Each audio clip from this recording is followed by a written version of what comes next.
Thank you for calling tech support. My name is George. How can I assist you today? Hi, George. My name is Joe. I'm having an issue this morning. What's up?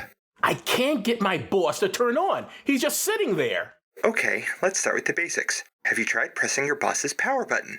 I don't think he has one. I did try smacking him in the head. That's good. What happened when you did that? Nothing. He just fell over. To be honest, I've never done that before. I liked it, but it didn't do any good. Are you sure your boss is plugged in and his battery is charged? I didn't see a plug, but I did find cocaine on him, so he's definitely charged. Powder cocaine or crack cocaine? Powder. Should I take his pulse? Forget his pulse. Take his wallet. He has too much money. I was going to do that after the call. All right. How about you hold his nose for 5 seconds?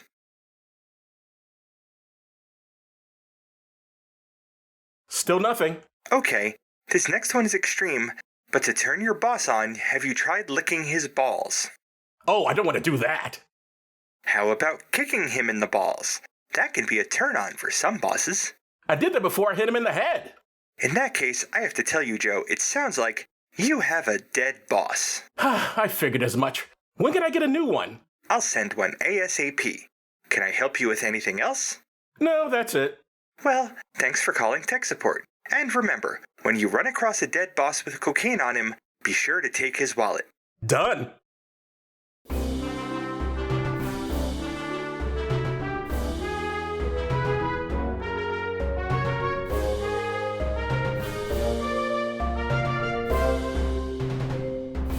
Welcome to Does This Still Work? The podcast looks at old movies and asks, does this still work? I'm Joe Dixon. And I'm George Romaka, and today we're discussing Weekend at Bernie's from 1989 and some historical context. First, podcasty stuff. You can reach us at dtswpod@gmail.com, on Facebook, Letterboxd, and on our YouTube channel. And Joe is on Blue Sky at joedixon.bsky.social. Please tell your friends about us, all of your friends, even the dead ones, and leave 5-star ratings everywhere. You can pick what we watch and get extra per episode content by funding us on Patreon for as little as $1 a month at patreon.com/dtswpod. Now, Joe, take us back to 1989, and I can't seem to entirely drop my customer service voice. Well, it's naturally you. True. You know, I'm gonna let you, listener, in on a little secret. I mean, it's not much of a secret, but it's not often mentioned. You see, sometimes writers are paid by the word. Not us. Not us. We're not paid for anything. And when they are paid by the word, you have an incentive to write long articles about something you don't actually believe, but will help you pay the rent. I saw one of those articles when I was looking up info on Weekend at Bernie's. Somebody, I won't mention who, and I won't mention the publication, but somebody wrote a piece in 2017 about how misunderstood Weekend at Bernie's is. Instead of the sitcom I think it appears to be, this writer insisted Weekend at Bernie's is about the emptiness of life and how a person's material things did nothing to improve their life. Boy, is that not it.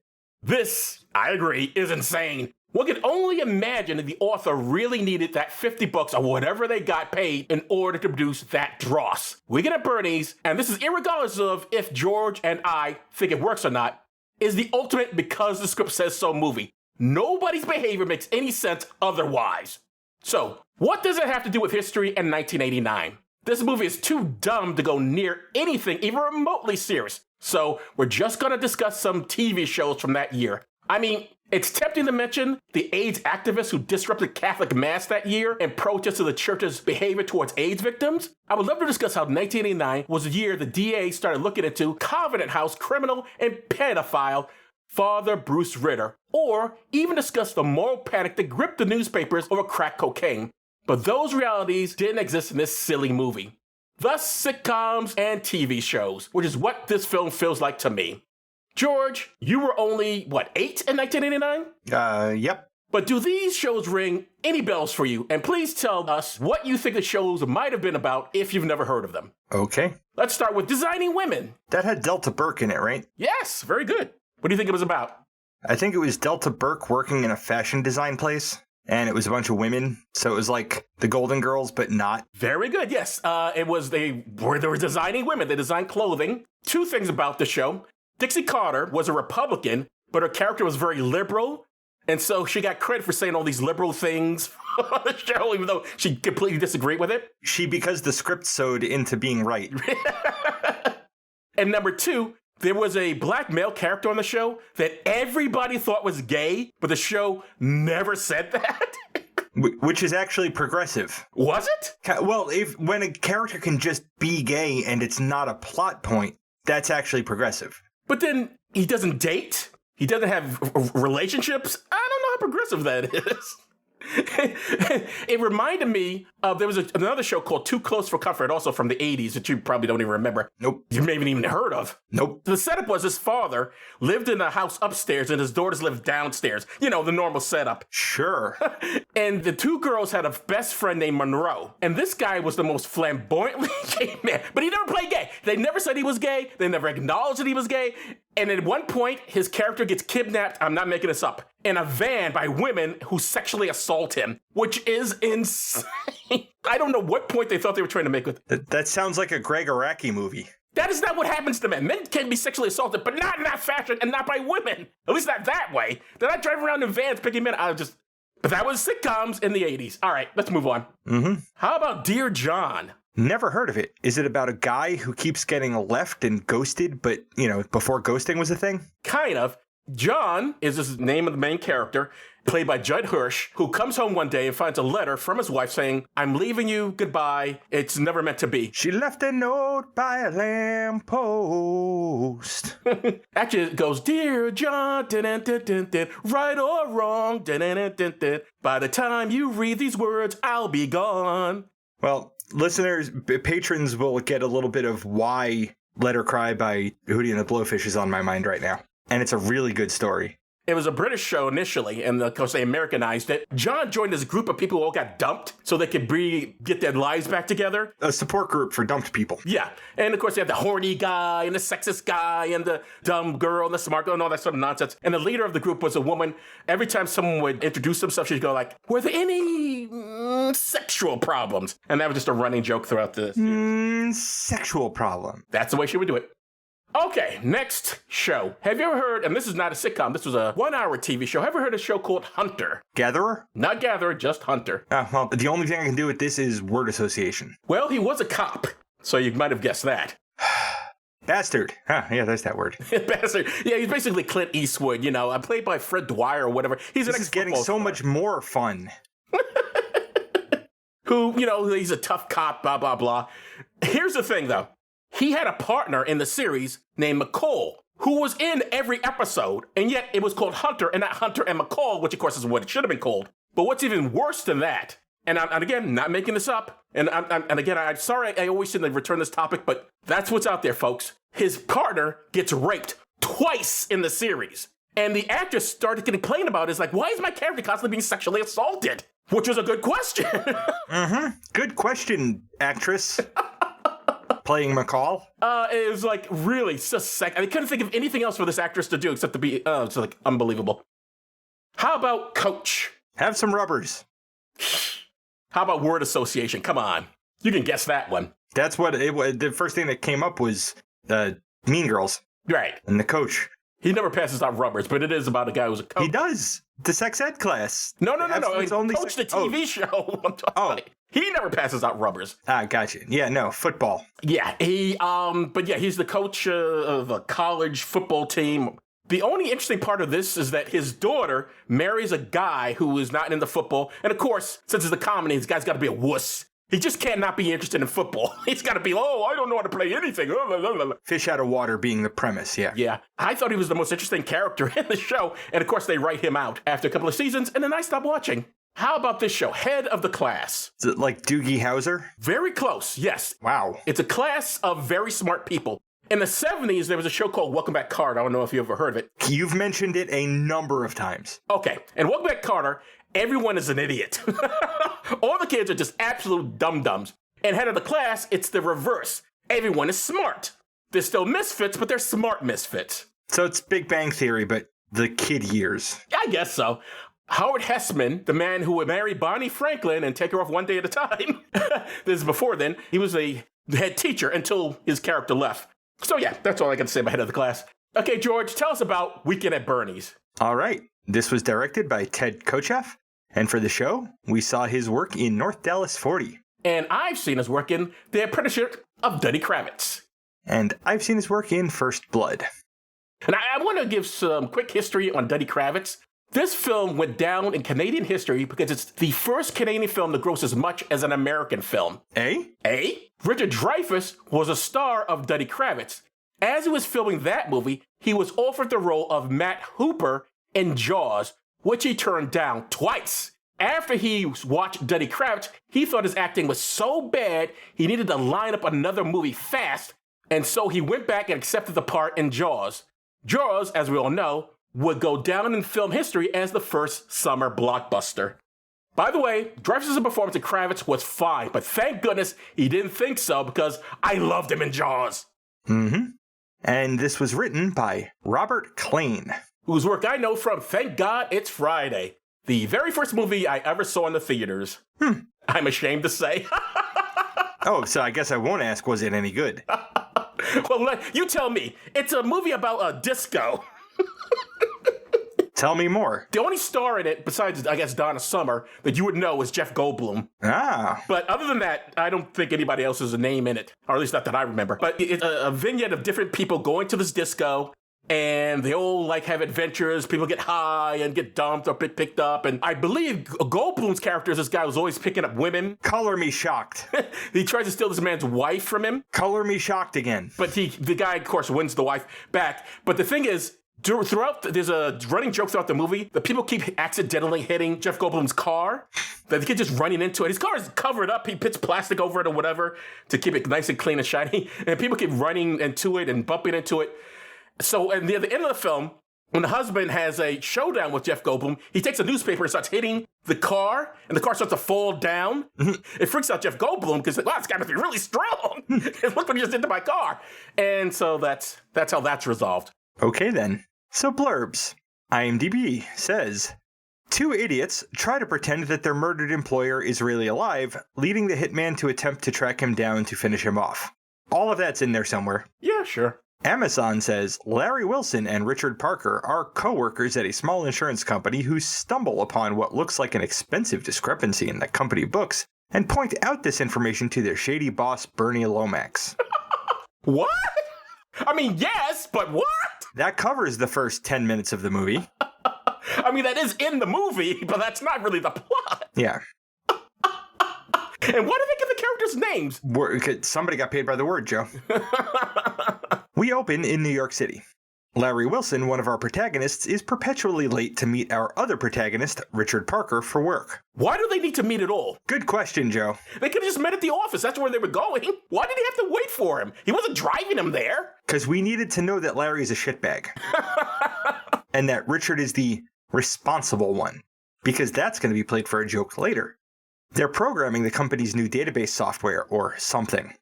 It's a sweltering hot summer day, and Larry steals Richard's work papers to force him into going to the building roof where they have a kiddie pool, a radio, and a couple of lounge chairs. And calls this the beach. Yes. If that was always an option, why not on Friday take your papers, go home, and then we'll work from home? No one's going to say anything, obviously. Apparently. There's no need for them to go into the office. They're not even supposed to be here today. Ah, that's another better movie. Don't bring up better movies.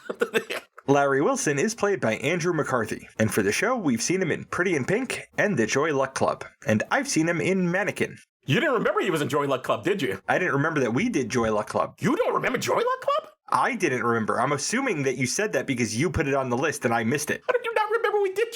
That's the Asian movie. First, we've done a couple of those. But it just didn't scan. When I was scanning through the list, I didn't catch it. That's all. All right, let's move on. Richard Parker is played by Jonathan Silverman, whom I know from Brighton Beach Memoirs and The Single Guy, a long-forgotten TV show that I watched. And that's going to keep coming up. Not that show, but that concept. Yes. There's a lot of people in this who are in long-gone sitcoms that I watched because I was a pathetic person. Whatever. You're a product of your time, Joe. And I've seen them in Death Becomes Her. It's so hot that the tar on the roof is melting, making a mess of Larry's shoes and his work papers.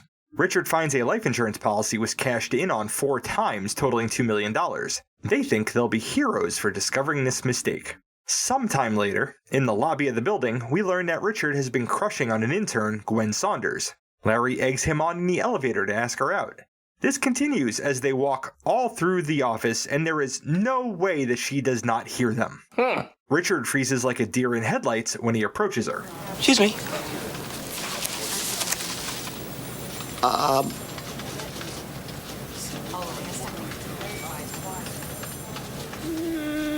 My aunt is very sick. My girlfriend died in a hiking accident. Died on impact. That line would have been better than what that was. Again, don't bring up better movies. What are you doing? This is the ultimate. Oh, I guess maybe not this particular scene, but still close enough to the script says so. Yeah. Oh, I can't hear them. Oh, they're talking about me. Oh, I'm so in love with her, but I never talk to her. Which, you know, women are really turned on by guys who can't talk to them. That's a real charmer. I know that when I have a crush on somebody, I spend as much time around them as I possibly can. How do I know this? Because I've been doing that lately. But what we just heard in that clip is a lie. Richard doesn't have an aunt.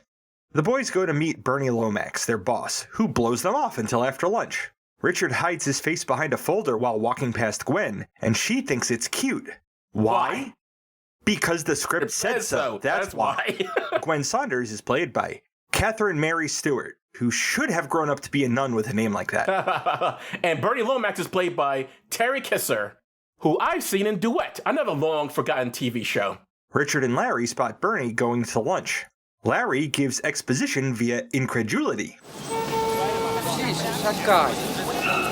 Beautiful apartment, house at the beach, babes, a boat, a car. You know how much it costs to park a car in Manhattan every month? More than my rent. Well, I mean, it's only fair. His car is a bit bigger than your apartment. All right, Joe, you felt that joke, didn't you? Oh, the apartments in New York are small. It's such an old joke that you're used to them by now. But to be fair, this is 1989, so I guess it's still fresh back then. Yeah. Richard physically runs into Gwen on the way back into the office and manages to get a date. That is unusually fast, very quick character growth. He went from being unable to talk to her to getting a date. Almost all summer he wasn't able to talk to her. Nope, but all of a sudden, after he literally bumps into her, Richard and Larry then get called into Bernie's office. Bernie leaves them alone to go do some blow, and then Richard and Larry trip over themselves trying to explain what they found. He's just being a jerk to them the whole time. Then he just decides to walk away, go into the bathroom, and then come out doing his nose. And they're like, what is he doing? They can't be that naive. And also, if he's that blatant about it, that can't be the first time he's done that in the office. Everyone in that office will know he does blow. No, his secretary gets his drugs for him from his dealer. For sure, but he does the drugs in the office. Yeah. People would know. Bernie tells them to call him Bernie when they show him the error, and then invites them out to his place in the Hamptons to go over the numbers again. Which seems a bit silly. Let's go to a party to go over work. Well, the idea was that it would be before the party. Oh, really? Okay, maybe. That evening, at dinner, Bernie tells his associate Vito to kill Richard and Larry. Vito complains about getting the wrong salad dressing, while Tina, Vito's girl, plays footsie with Bernie. When Bernie leaves, Tina follows, and Vito tells Paulie, Vito's hitman, to forget about Richard and Larry and to kill Bernie instead for getting greedy, being careless, and stooping his girlfriend. Marty, Vito's assistant, follows Tina outside to confirm Vito's suspicions. All of those name, jobs were how they were credited. Tina is a thirsty lady. Boiny. Boiny. Boiny, boiny, boiny, boiny. To be clear, that's not them having sex. That's them talking by his car. With her boyfriend, who's, I guess, a mobster or a former mobster, in the restaurant, who's not only there, but it's there with his thugs. Any one of them can look out the window and see them, which one of them does. Yeah. Vito is played by Louis Giambalvo, whom we've seen in Real Genius. And I've also seen in See No Evil, Hear No Evil, one of the last Richard Pryor and Gene Wilder movies, and boy, was that a stinker. Paulie, Vito's hitman, is played by Don Calfa, whom I saw in Running Scared and 1941. Two other bad movies. Were they as bad? Well, never mind. And I've seen in the 1998 Dr. Dolittle. Is that the one with Eddie Murphy. Eddie Murphy? Okay. Yep. Tina, Vito's girl, is played by Catherine Parks. And Marty, Vito's assistant, that's how he's credited, is played by Greg Salata, whom I've seen in Kate and Alley, yet another long-forgotten TV show. And I've seen in Teenage Mutant Ninja Turtles 2, The Secret of the Ooze. Richard lives with his parents. He's having a great date with Gwen, who lives with 5 roommates because she thinks living with one's parents is a bad idea. So he takes her to his parents' place, hoping that they're not home, and pretends it's all his. It's 3 minutes of having to spin webs of ridiculous lives as a cinematic joke. His dad wakes up and sleepily walks to the kitchen for his snack. The dad, by the way, is played by the director. When his dad notices them on the couch, Larry tries to play it like his dad is his butler. I have no idea why he thought that would work. Gwen leaves because being proven to be a liar on your first date should result in that date leaving. It should also result in no second chances. This movie disagrees. If you're going out with someone and they say, oh, I don't think it's a good idea to live with your parents, just like, hey, I do live with my parents, but it's okay, they're cool. I can bring dates over, but, eventually I plan to move. I mean, what would have been the harm to tell her that? And if she's so shallow that she's not going to go out with you because of that, then fuck her. If he lives with his parents, doesn't he have a room? Well, yeah, of course. Oh, you mean like, why was he on the couch? He could have gotten a room and went to the room instead of the couch where everyone has access to all the time? Well, that's a good point, although maybe he thought that would have been too forward to just take her right into his room. Or he thought that it would be weird to be not taking her to the master bedroom of the place if he's claiming to own it. Well, she wouldn't know what the master bedroom looked like, though. Yeah, but when you're a kid living with your parents, it's obvious that your bedroom is not the master bedroom. Friday evening, Bernie and Polly arrive at Hampton Island. Polly calls Bernie to announce his arrival, and Bernie has no idea that he is now the target. Richard and Larry arrive at the docks to see the ferry moving. They run and jump on it before it comes to a stop, because it wasn't leaving, it was arriving. Bernie sits in his office, self-satisfiedly finishing a murder-suicide note to plant for Richard and Larry's deaths. Polly shows up, surprising him, and asks for a smoke. When Bernie bends over to get one, Polly stabs him with a needle, then plants that needle and some drugs on him as Bernie falls into his office chair. Polly puts Bernie's sunglasses down over his eyes, dons a priest collar, and skedaddles. Which, as far as murdering someone goes, is a good plan. Just make it look like he overdosed. I'm pretty sure the coroner... Although, why have powdered cocaine there? Right. And I don't know who injects cocaine products into their own buttocks. True. Well, we don't know what Bernie's into. Maybe that's maybe he's got a lot of scar tissue back there from other times he's injected himself. Maybe. Richard and Larry arrive at Bernie's place and marvel at his wealth and the spoils thereof. A lady named Tawny stops by and asks them to tell Bernie that she's borrowing his boat to go water skiing. Richard and Larry find Bernie and carry him to the living room before they realize that he's dead. Which is, granted, now maybe the body isn't that cold because it just happened. They got there like mere minutes after he was murdered. But man, you'd have to be pretty dumb. It would have made a lot more sense that they see him laying there. Oh, there's drugs on him. Oh, he's obviously on something. Let him sleep it off or whatever. They're like, oh, we need to carry him around. Hey, wake up, Bernie. I'll give credit, though, to the actor throughout this whole thing, the actor who plays Bernie. He does a very good dead person. I mean, to just make your body just lie like that is not easy. Mm-hmm. According to the Cleveland Clinic at my.clevelandclinic.org, my search query that is now in the show's search history is how soon does a dead body shit itself?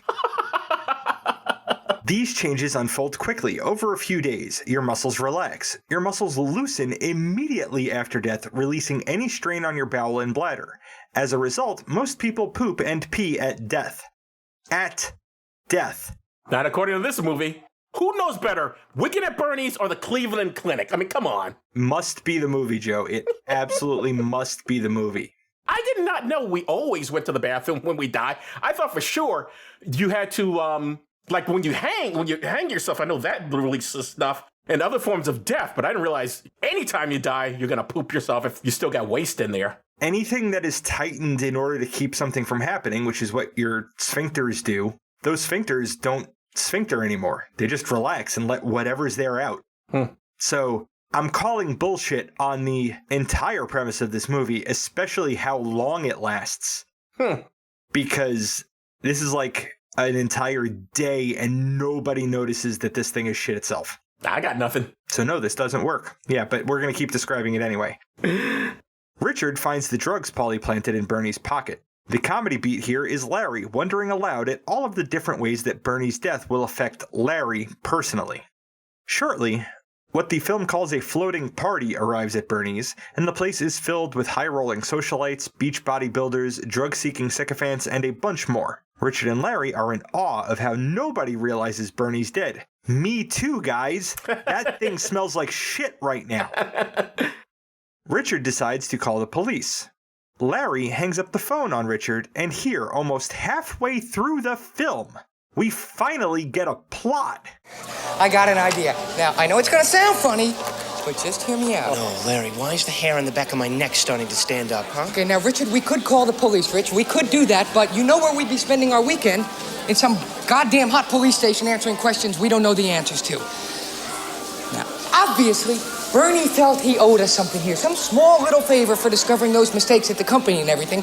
I mean, that's why he invited us out here for the weekend in the first place. It seems to me it would be almost disrespectful not to grant him his final wish. Now, all I'm saying is, why don't we just pretend he didn't die? George, Yes, Joe. you and I go to a party. Okay. We don't necessarily get best friends with the person who's the host, but we have some sort of relationship with them. Scooby. Scooby throws a party. We go. Yeah, we find his corpse. Okay. Now, would you be able to enjoy a party at that point? No. Would you be like, you know what? Let's keep partying. What the hell? He wouldn't want it that way. If the VP of Steam died at a party I was at, I wouldn't be able to enjoy the party after that. I don't have to be anywhere near close to it. If there's a corpse in the room, it's a downer. Yes, it would be for me as well. Not for the least of reasons that it has shit and pissed itself. Let's say we live in a reality where corpses don't shit and piss themselves. Even with that alone, it's weird how this is sort of glossed over because it's supposed to be a comedy, I guess, ha ha ha. But this would mean these two guys are sociopaths. Yeah. The idea that they could still have a party with a corpse in the room. That would be a real downer. Yep. For a normal person. Only a mental case would go like, all right, we can keep having a good time. I'm still horny. Where are the girls? Mm-hmm. Richard doesn't actually buy this, but he drops his ethical compass when he sees Gwen arrive at the party. So now remember, folks, he's already lied to her once. Mm-hmm. Setting up a solid basis for a relationship here. Richard asks Gwen's forgiveness and promises to never lie again, right after basically agreeing to carry out a big-ass lie about Bernie not being dead. Because comedy. She goes to thank Bernie for her summer internship, and Richard starts to freak out. Along the way, she gets sexually harassed by old drunk guys. For comedy. What was that there for? Comedy, Joe. It's funny when young women get sexually harassed. How can you not understand this as a man? I guess that was supposed to be a joke, because otherwise, I'm like, why is this here? These are characters with no names. They're just jerks. Bothering this woman. While her distaste for what is happening is shown, there is no consequences for any of that behavior. Zero. So the joke is, we can make young women uncomfortable. Larry and Richard move Bernie's body before Gwen can get to him, while she's distracted by those disgusting dipshits. They accidentally drop Bernie off the deck into the sand and leave him there so that Richard can go try again with Gwen, with the beach and moonlight and everything. Because he's really turned on. Oh, it's so romantic, the beach and the moonlight, and a corpse outside of someone I actually knew and had a conversation with earlier. Mm-hmm. Well, he's got a real stiff E. Hey-o. They have a walk and talk on the beach about not knowing or liking the people at the party, and then head up to a lighthouse. Up top, he gets blinded by the light, then falls through a trapdoor and down a flight of stairs, which should have resulted in some kind of injury that would preclude the rest of this movie happening. Blinded by the light. Did you also, that line, did you think the line was blinded by the light, wrapped up like a douche in the middle of the night? For a long time, I thought that was the line. No, I always heard it as revved up like a deuce. I didn't know of a deuce as anything other than a shit, though. Okay. Like I'm gonna drop a deuce? Oh, I hear a douche, but either way, not good. Either lyric. way, we're both hearing it in disgusting ways because we are 5. That's not us. Hey, sing your lyrics properly. Yeah! Gwen immediately goes into caretaker mode because she is a manic pixie dream girl. They kiss after they get down by the water, and then Bernie's body washes up next to them.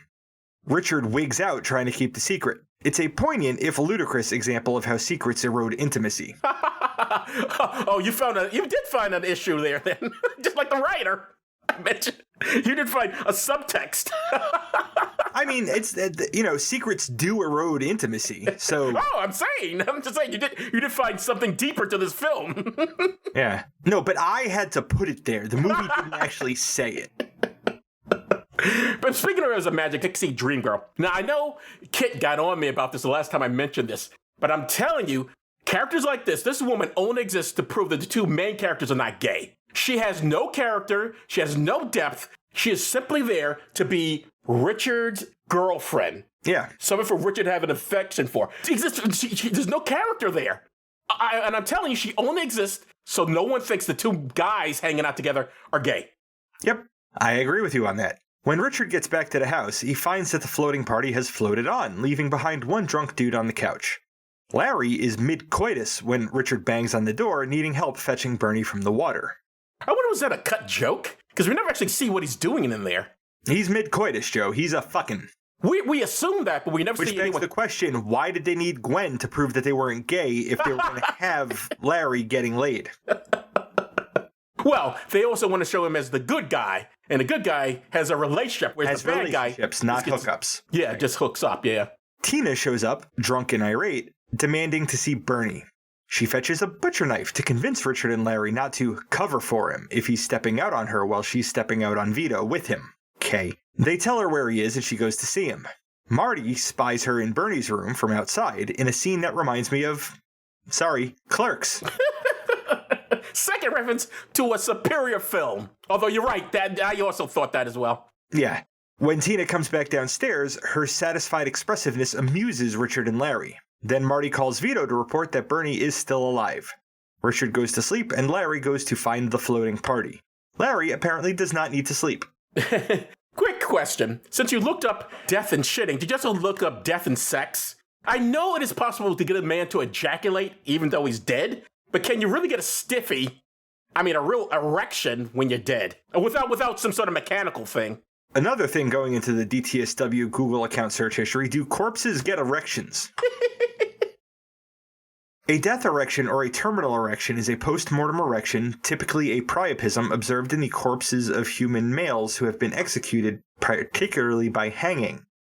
And reading a little further into it, it's usually sudden violent death where you land face down or you die vertically because the blood has to settle in your penis in order to get the erection. That's not Bernie. Yeah.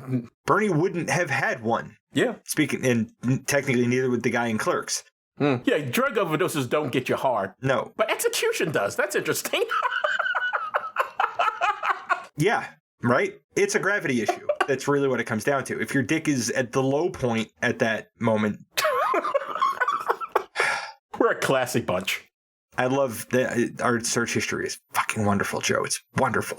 Hey, it's not us. It's the film demanded we find an answer to these things. Yes. And that's why we have an account for the show, so that we don't sully our own search histories with this kind of malarkey. The next morning, Larry's got Bernie on the beach-facing deck playing Monopoly. From the IMDb trivia. According to Andrew McCarthy, the one thing that kept him entertained during the shoot in North Carolina was board games. Since director Ted Kotcheff left McCarthy alone to improvise when he needed to, he brought his Monopoly game on set and plays off script in the scene where he's playing with Terry Kaiser in character as Bernie. That was Andrew McCarthy's Monopoly game. Okay. He brought it to keep himself entertained. I wish he'd have brought it to my house so I could have the same entertainment. Larry's rigged a string to make Bernie wave at well-wishers. Paulie arrives back on the island looking rather perturbed. Even though Paulie is the hitman, his behavior is far more Believable and credible than he should be the psychopath. Larry's playing with a corpse. But Paulie the hitman, it seems like the most normal of the two of them. Richard wakes up and isn't happy with Larry's Bernie puppeteering, nor with having slept until 11:30. Near simultaneously, Paulie and Gwen arrive, both looking for Bernie. Richard tries to win back Gwen's trust and does tell her the truth that Bernie is dead.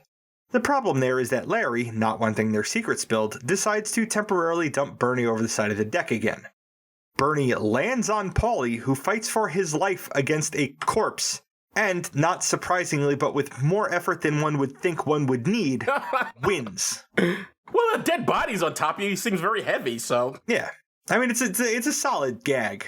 Mm. When Richard can't produce Bernie's body, Gwen leaves again. With what should be the last time again, because fucking lying face. Not good relationship material. I don't know why whatever.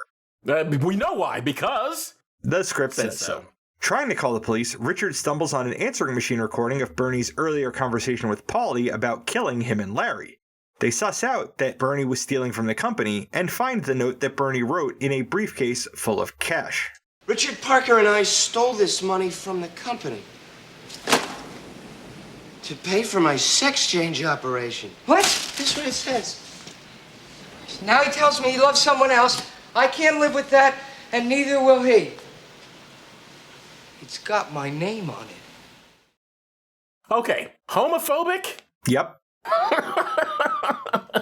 Homophobic, heteronormative, possibly transphobic.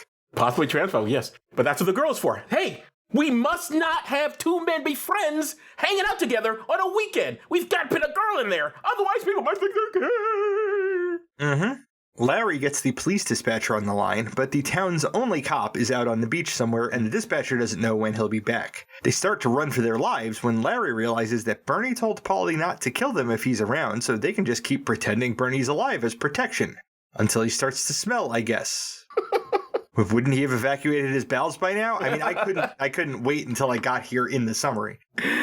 Anyway, they find Bernie being buried in the sand by a bratty kid. And that bratty kid is played by Jason Walliner. And this kid would go on to direct Borat's subsequent movie film. The movie most famous for showing Rudy Giuliani lying on a bed, unzipping himself, thinking he's about to be serviced by the actress pretending to be Borat's daughter. Meaning bratty kid grew up to be fucking great. Although, another character was a potential psychopath. Like, why is this kid just randomly burying people? I did look and he, like, that's I think his only acting credit. But he is like a producer and a director now. That's what he does. Mm. Well, I liked Borat's subsequent movie film, so he's a good job. Yeah. I liked it better than this picture, that's for sure. They dig Bernie out and take him inside to vacuum and sweep him off. They find out that he wore a toupee that they'll have to staple back on in a second. The scene is interrupted by the kid from earlier with a real-sounding toy gun, the kind that would probably get a kid killed by a cop. Well, black kid anyway. Any kid. It didn't, like, nowadays toy guns are legally required to have, like, that orange tip on it at a minimum to... Yeah, they're supposed to be different different color. They're supposed to be colored like a real gun, yeah. Which seems easily spoofable, because then you could just paint one of those on a real gun and whatever. At this point in the movie, I became painfully aware of how many comedy beats in this film were, let's do things to a corpse that would harm or injure a living person. I don't know how I feel about that. The next scene is that, a golf cart chase and more Berneteering, all the way to the dock where they just missed the ferry off the island. Paulie sees them and an ostensibly alive Bernie from the deck of that ferry. They go back to the house to get the keys to Bernie's boat. Yeah, there's so many things happen to Bernie's body. Wouldn't there be, like, physical injuries you would see? Brain leaking out? Yeah. At the house, Richard knocks two laborers out with a fireplace log. Those guys were introduced earlier. At least one of them was. No, they both were. They both were. Yeah, they were introduced earlier because one was got fired, but was still staying at Bernie's beach house, and the other, I guess, was just working there. Why they needed to be hit over the head? What did they do to deserve this? I don't know. These two laborers are in this movie to do pratfalls. That's their entire reason for being, is pratfalls. And they just abruptly disappear. Mm-hmm. Then it's almost 3 minutes of I've never driven a boat before hijinks with Larry at the helm. And the next scene is Richard not driving the boat any more safely. This is the scene where Bernie's body double broke a few ribs as Bernie's body gets dragged behind the boat. They run out of gas and limp back to Bernie's house. They actually used... I thought for sure that was a dummy. They actually had a person's body there? For some of it, yeah. Jesus. They get Bernie back to the house and Gwen sees them. They get Richard upstairs and into the bathroom. Then Gwen shows up at the house, and the funniest part of the movie, meaning I smiled, was when Richard is trying to get Gwen to leave, what with the killer on the loose, and Larry finally just drags Bernie down the stairs to show her that he's dead. If the script didn't say so, a normal woman would go like, you fucking maniacs, what the hell have you done? First of all, First I would think you the guys who killed him. Why would I believe? Further, you've done nothing but lie to me, so why should I believe that he was already dead? Maybe you killed him. You're just dragging his body down the stairs disrespectfully. Holy shit, you maniacs. Mm-hmm. And then Paulie shows up and empties a revolver into Bernie. Then he goes after Gwen, Richard, and Larry. It's 5 minutes of shenanigans until Larry manages to wrap Paulie in telephone cords and punch him out. Everyone lived after, except Bernie, whose gurney rolls down to the boardwalk and drops him on the beach to be buried again by that kid. The end. Okay, before we get into does this still work, which I think people can guess how we feel about that. Did you ever, this is the first time you saw this picture, or have you seen it before? No, I'd seen it as a kid. Did you see the sequel? I don't think so. I only ask because how did they take this one joke and make another movie out of it? How does this corpse keep getting used? Yeah, because it's not Weekend at someone else's, it's Bernie's, which I'm presuming that means Bernie is the corpse again, which means like decomposition, corpse flies, putrefaction, whatever. George, does it still work? No, it doesn't still work. It's terrible. It's really not a good movie. It's not terribly funny, and it's a comedy. Like, your comedy has to be funny. This isn't funny. It's just cringe the entire time, and cringe is fuck cringe. And fuck the relationship dynamics in this movie. Like, Gwen and Richard end up together for reasons that I will not understand, other than the script said so. To be perfectly honest, I never saw this picture. If I'd seen it in 1989, I probably would have thought it was funny. I did. I thought it then, too. Yeah, but you were a kid. I have no excuse. I was much older. But I still would have thought, probably this is funny. But it's not 1989.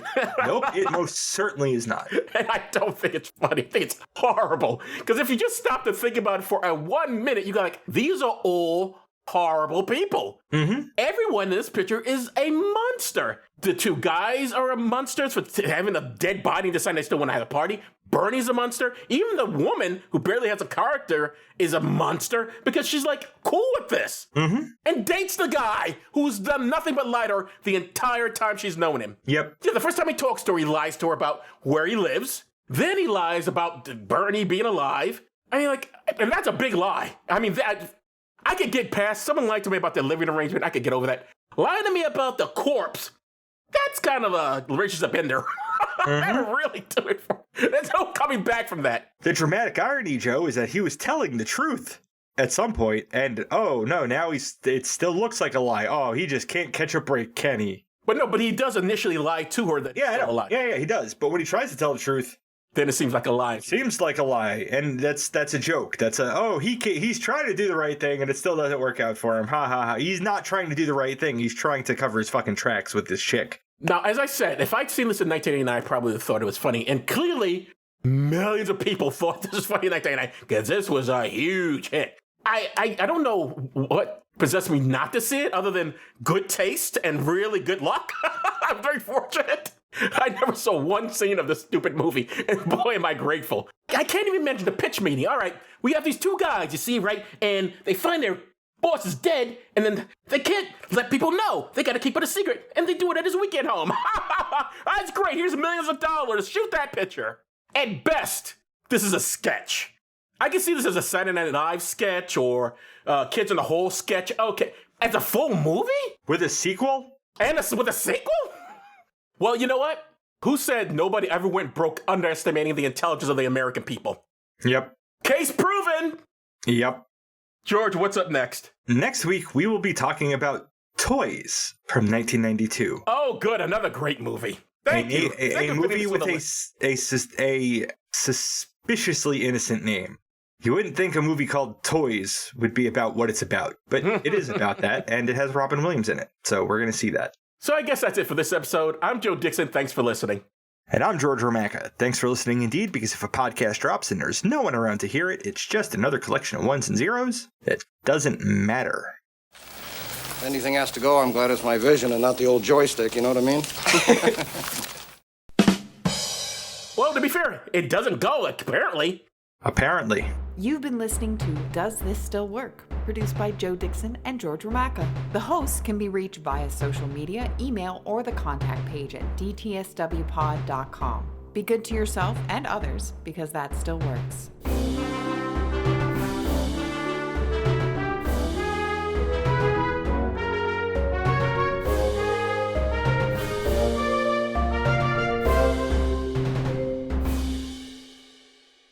Friday evening, Bernie and Paulie arrive at Hampton.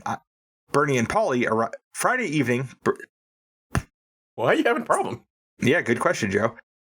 I had a date last night. What's a skill you wish you had but don't? If you had to swap your fingers and toes, so fingers on your feet and toes on your hands, but you could choose one finger and one toe to remain in their original position, which ones would you choose and why? If you remember, what was your kindergarten teacher like?